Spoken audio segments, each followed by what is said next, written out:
আসসালামু আলাইকুম। আশা করি সবাই ভালো আছেন। আমার পাশে যে বৃদ্ধ দিদাকে দেখতে পাচ্ছেন তার নাম মালতী রানী নাথ। বরিশালে উনার বাড়ি, একদম বরিশাল সিটি কর্পোরেশনের ৯ নম্বর ওয়ার্ডের বাসিন্দা উনি। তো আমার সাথে ওনার যে মুহূর্তে পরিচয় হচ্ছে, সেই পরিচয়ের জায়গাটা বলেন বা ঘটনাটা বলেন, প্রেক্ষাপট বলেন, পুরোটাই খুবই দুঃখজনক একটা ঘটনা। ওনার নামে মামলা হয়েছে, পুরাটাই মিথ্যা মামলা, এবং সেই মিথ্যা মামলা থেকে মোটামুটি সেই হেনস্থা থেকে বাঁচার জন্য উনি ঢাকা চলে এসেছেন, এবং ঢাকা এসে ন্যায় বিচার কিভাবে পাবেন বিভিন্ন দ্বারে দ্বারে উনি ঘুরেছেন, কিন্তু ন্যায় বিচার এখন পর্যন্ত পাননি। উনি কোন উদ্দেশ্যে ন্যায় বিচার খুঁজছেন সেটা যদি আপনারা জানেন, আপনারাও অবাক হয়ে যাবেন। উনাকে দেখে বলেন তো, এই ধরনের ৭৫ বছর বয়সী একজন মানুষ, ইনার দ্বারা কারো জায়গা জমি দখল করা পসিবল? আপনারা একটু জাস্ট বিচার বিবেচনা করে বলেন। এবং ওনার নামে যে মামলাটা দেওয়া হয়েছে, উনি নাকি অন্য কারো জায়গা জমি দখল করে নিয়েছে, এবং সেই নামে ওনার নামে ক্রিমিনাল মামলা চলছে, এবং এটাই হলো এই দেশের বিচার ব্যবস্থা। একটু সংক্ষেপে ঘটনাটা বলি। মালতী রানী নাথ যাকে দেখতে পারছেন, বরিশালে তার হাজবেন্ড ছিল, একটা সংসার ছিল। ১৯৭১ সালে তার হাজবেন্ড মারা যান, এবং তারপর উনি বরিশাল টেক্সটাইল মিলে নিজেই কাজ করেছেন। কাজ করে উনার ২ মেয়ে এবং উনার ছেলেকে মানুষ করেছেন। ছেলে ডিপি লটারিতে আমেরিকায় চলে গেছে, ২ মেয়ে এখন বর্তমানে আছে, তাদের নাতিপুতি সহ। এবং সত্যিকার অর্থে ওই যে সম্পদ, সবকিছুর মালিক কিন্তু উনি। উনার ৫% একটা ভিটার পর উনি থাকতেন, ২.৫% মালিক হলেন আমাদের এই দিদা। তো ওই জায়গাটা ইতোমধ্যেই দখল করে নিয়েছে। দখল যে করে নিয়েছে, তার নাম জামাল হোসেন নোমান। এই নোমান ২০১৩ সাল পর্যন্ত বরিশালের ওই ৯ নম্বর ওয়ার্ডের কাউন্সিলর ছিলেন, বিএনপির রাজনীতি করত। তো তারপর থেকে বর্তমানে ওই ৯ নম্বর ওয়ার্ডের যে কাউন্সিলর আছে, সেই কাউন্সিলর তারই ছোট ভাই। সেই ছোট ভাই মানে একই পরিবারেই তারা ২ ভাই, একজন আওয়ামী লীগের রাজনীতি করত, একজন বিএনপির রাজনীতি করত। নোমানের ছোট ভাই হলো লিঙ্কু। লিঙ্কু হলো বর্তমানে ওই ৯ নম্বর ওয়ার্ডের কাউন্সিলর। তো ৫ তারিখের ঘটনাক্রম কিভাবে ঘটেছে সেটা আপনারা জানেন। ঠিক ৫ তারিখের পর থেকে এই যে নোমানদের দৌরাত্ম্য আবার পুরোপুরি ব্যাক চলে আসে, এবং এই যে নোমান বলছেন বা লিঙ্কু তো পুরোপুরি আওয়ামী লীগের রাজনীতি করত। ওই যে মেয়র ছিল, আপনার মনে আছে, মানে ওই যে সাদিক আব্দুল্লাহদের যে ফ্যামিলি যেটা আর কি, তারপর ওই যে আবুল খায়ের আব্দুল্লাহ যে ছিল বরিশালের, তাদের সরাসরি একসাথে রাজনীতি করতো। আওয়ামী স্বৈরাচারের তারা ছিল দোসর। তো সেই দোসরের ফ্যামিলি পুরোপুরি আবার রিপ্লেস হয়ে আবার মানুষের পর আবার সেম ধরনের নিপীড়ন তারা শুরু করে দিয়েছে। এবং উনার যে ২.৫% জায়গা ছিল, যে ঘরটা ছিল, এগুলো পুরোপুরি দখল করে নিয়েছে, এবং একটা দোকান আছে তার সামনে, সেই দোকানটা এখনো দখলে নিতে পারে নাই। তো উনি একটা টেক্সটাইল মিলে নিজে কাজ করে ছেলে মেয়েকে মানুষ করতে করতে উনার ওই টাকা দিয়ে উনি কিন্তু সেই জায়গাটা কিনেছিল, এবং তাকে উৎখাত করেইছে, এবং সেটা করে একটা কিন্তু সিভিল মামলা কিন্তু চলছে অলরেডি, মানে দেওয়ানি মামলা অলরেডি ওই জায়গাটা নিয়ে চলছে।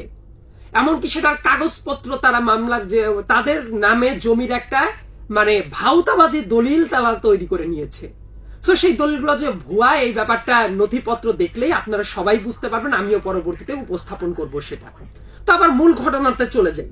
তো দেওয়ানি মামলা যে মুহূর্তে চলছে ওই ঘটনাটা নিয়ে, ওই জায়গা দখল করে নিয়েছে সেইগুলা নিয়ে, ইন দ্য মিন টাইম এই ৫ তারিখের পরে মামলা দায়ের করে দিয়েছে নোমান উনার নামে।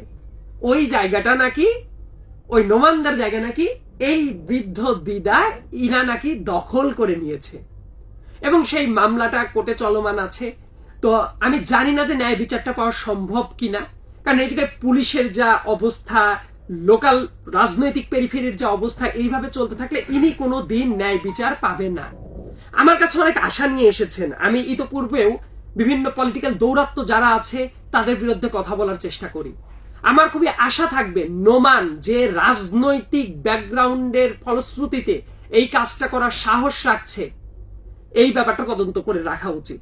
আর এই ৭৫ বছর বয়সী একজন, এত বৃদ্ধ একজন মানুষ, যিনি ঠিক মতো হাঁটাচলা করতে পারেন না, উনি জায়গা জমি দখলের মামলা নিয়ে চলছে যে দেশে, এই দেশের বিচার ব্যবস্থা নিয়ে আমার আর কথা বলার কোনো রুচি হচ্ছে না।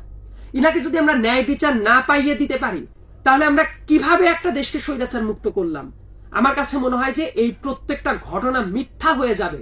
আমাদের এই স্বৈরাচার মুক্তি, আমাদের এই মুক্তির সংগ্রাম প্রত্যেকটা জিনিস ব্যর্থ হয়ে যাবে যদি আমাদের এই ৭৫ বছর বয়সী মালতী রানী নাথ দিদা তার যদি ন্যায় বিচারটা না পায়। আমি আপনাদের সবার দৃষ্টি আকর্ষণ করছি, বরিশালবাসীর দৃষ্টি আকর্ষণ করছি, রাজনৈতিক পরিমণ্ডলের যারা নেতা আছেন, বিএনপির হাইকমান্ডের দৃষ্টি আকর্ষণ করছি, একই সাথে আইন শৃঙ্খলা রক্ষাকারী বাহিনী এবং আদালত যারা আছেন, ইনাকে যদি ন্যায় বিচারটা না দিতে পারেন তাহলে এই বাংলাদেশের স্বপ্ন ব্যর্থ হয়ে যাবে। দিদার কাছে আমি ছোট্ট করে একটু জানতে চাইবো, আপনাদের ওই যে যে দেওয়ানি মামলা চলছিল ওইটা থাকাকালীন অবস্থাতেই তারা আবার পাল্টা একটা মামলা করেছে, তাই তো? সেই মামলার আপনি আসামি? এই তো এই নতুন মামলা করছে, আপনার নামে করেছে? হ্যাঁ, পাঁচজন, চারজন, মানে আপনার ফ্যামিলির সবাই? জামাই আর আমি একসাথে, এবং দুইজন জামাই আর নাতিয়ে বড় হইয়া। মামলাটা হলো যে আপনি তাদের জায়গা দখল করেছেন, তাই তো? এই যে বলে তো এখন এটা তো আপনি জায়গা দখল করেছেন, এটা তো আসলে পুরোপুরি অবাস্তব কথা। আপনি জায়গা কখনোই দখল করেন নাই, সেটা বোঝা যাচ্ছে।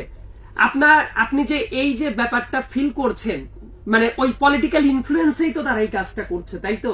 আপনার পর জোর জবরদস্তি করে জায়গাটা দখল করে নিতে চাচ্ছে। এখন যদি এইবার জামিন নিতে যাই না, আপনি এই যে দখল করে নিয়েছে, মানে এই ব্যাপারে আপনার কোনো বক্তব্য আছে? বক্তব্য কার দ্বারা বক্তব্য জামাই যাই যাই ওষা খাই আর বক্তব্য কার দ্বারা দেবো উত্তর আমার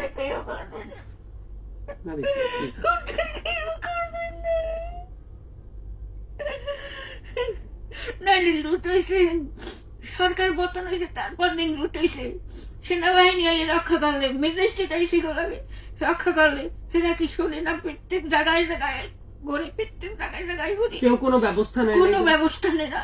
এরপর আবার এই মামলা করছে। আমি দিদা, আমি সবার দৃষ্টি আকর্ষণ করছি যাতে করে আপনি অন্তত ন্যায় বিচার পান। আমি সেই জায়গাটা দিদা আমি নিশ্চিত করব। আমি আপনাকে কথা দিলাম সেই জায়গাটা নিশ্চিত করার চেষ্টাটা আমি করব। বাবা আমি কাবুল নাই, আমার খুব তো কথা নাই দিদা।